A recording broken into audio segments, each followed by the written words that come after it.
हे आपण घेतलेले आहे पानाची कटिंग.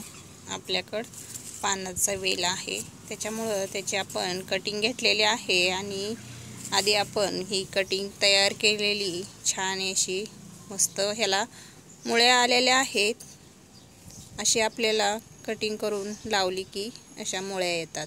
मग त्याचे आपण आता हे वेल घेतलेले आहेत तर हे पण वेल आपण कट करून लावले की अशा त्याला मुळ्या तयार होतात. मग आपले पानाचे रोपं तयार होतात. आता आपण हे काय करणार आहे याची कटिंग करून घेऊन हे आपण कटिंग ह्याच्यामध्ये लावून घेणार आहे. आणि ही कटिंग ह्याच्यामध्येच लावलेली होती ती आता आपण काढलेली आहे. ती आपण दुसऱ्या ह्याच्यामध्ये लावून घेऊया आणि कटिंग आपण याच्यामध्ये लावणार आहे.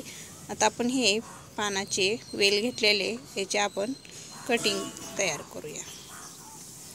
तर हे पानाचं वेल आपण कट करून घेऊया. लावण्यासाठी ही अशी कटिंग करायची. असे याला असे येतं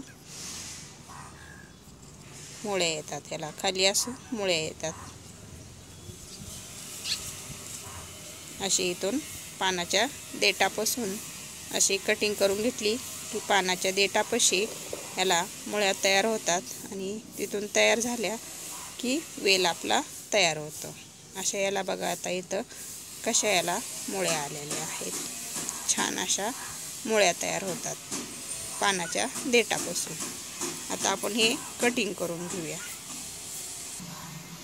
तर हे आपण पानाची कटिंग करून घेतलेली आहे. तर सगळी पानं अशी वेल आपला सगळा कटिंग झालेला आहे. आता हे कटिंग आपण याच्यामध्ये लावून घेऊया. तर हे कटिंग आपण लावलेली ह्याला मुळ्या आलेल्या आहेत हे आपण दुसऱ्या याच्यामध्ये लावूया. हे आता आपण साईडला ठेवूया आणि याच्यामध्ये हे कटिंग लावून घेऊया. म्हणजे बघू आपली कटिंग किती सक्सेस होते.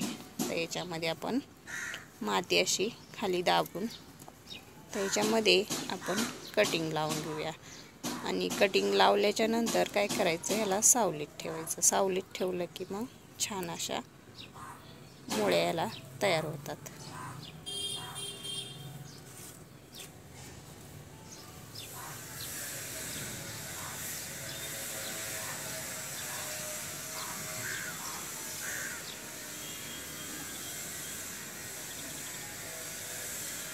तर हे कटिंग आपण याच्यामध्ये लावून घेऊया अशी.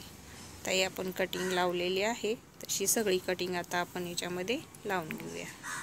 तर ही कटिंग लावून तयार झालेली आहे आपली आणि कटिंगपासून ही आपली पानं निघलेली आहेत. आता हे खाण्यासाठी यूज करू शकतो आपण. छान अशी सुंदर अशी पानं आहेत. याचा पानाचा आकार भरपूर असा मोठा होतो. ह्याला आपण खाद दिलेला नव्हता त्याच्यामुळे ह्याची पानं छोटी आहेत. ह्याला खाद दिला की ह्याची पानं भरपूर असे हिरवेगार. हे कसं पान हिरवगार आहे तसे सगळे पानं हिरवेगार आणि मस्त छान असे मोठे होतात. त्याला खत न दिल्यामुळे असे पानाचा आकार छोटा राहिलेला आहे. नाहीतर भरपूर असे मोठे पानं तयार होतात खत दिल्यामुळे. तर हे कटिंग पण आपली लावून तयार झालेली आहे. आता आपण ह्या कटिंगला पाणी देऊन सावलीला ठेवून घेऊया म्हणजे आपले सगळ्या कटिंग तयार होतील. आणि ही आपली दुसरी कटिंग आहे ते पण आपण दुसऱ्या एखाद्या कुंडीमध्ये लावून घेऊया. ह्याला छान अशी मुळं आलेले आहेत आणि ही चांगली लागू होईल आपलं वेल. तर बघते मी छोटीशी कुंडी आहे का आपल्याकडं त्याच्यामध्ये आपण ही माती लावून घेऊया. कुंडी नाही आहे आपल्याकडं पण हे कॅरी बॅग होती. आपण गुलाबाची झाडं आणलेली त्याची कॅरी बॅग होती आपल्याकडं. आपण हे झाडं आणले की त्याची कॅरी बॅग काढून ठेवायची म्हणजे आपल्याला काहीतरी लावायला कुंडी नसले तर हे उपयोगी पडतं. त्याच्यामुळं हे अशा कॅरी बॅग आपण झाडं आणली की त्याच्या कॅरी बॅगा साठवून ठेवायच्या म्हणजे आपल्याला परत झाडं लावताना उपयोगी पडतात. तर आपण ह्याच्यात माती भरून घेतलेली आहे. तर आपण ह्याच्यात खड्डा करून घेऊया म्हणजे आपल्याला पानाचं वेल याच्यामध्ये लावता येईल. तर हे आपण खड्डा करून घेतलेला आहे.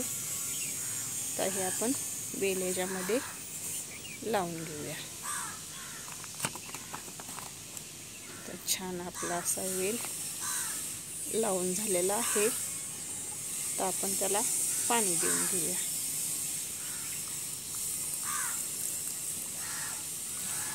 तर आपण ह्याला पाणी दिलेलं आहे. आता एक कटिंग आपण लावलेली होती त्याला पण आपण आता पाणी देऊन घेऊया.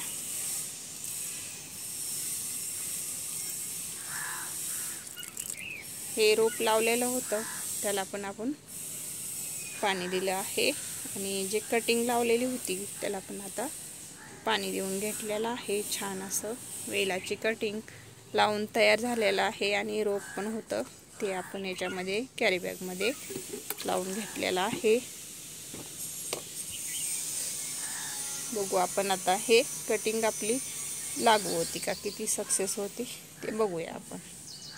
छान आपल्याला झाडं भरपूर मिळतात त्याच्यामुळे आपण आता बघूया किती आपल्याला ह्याच्यातली कटिंग आपली सक्सेस होती आहे. व्हिडिओ आपला आवडला तर लाईक करा, शेअर करा, सबस्क्राईब करा. धन्यवाद.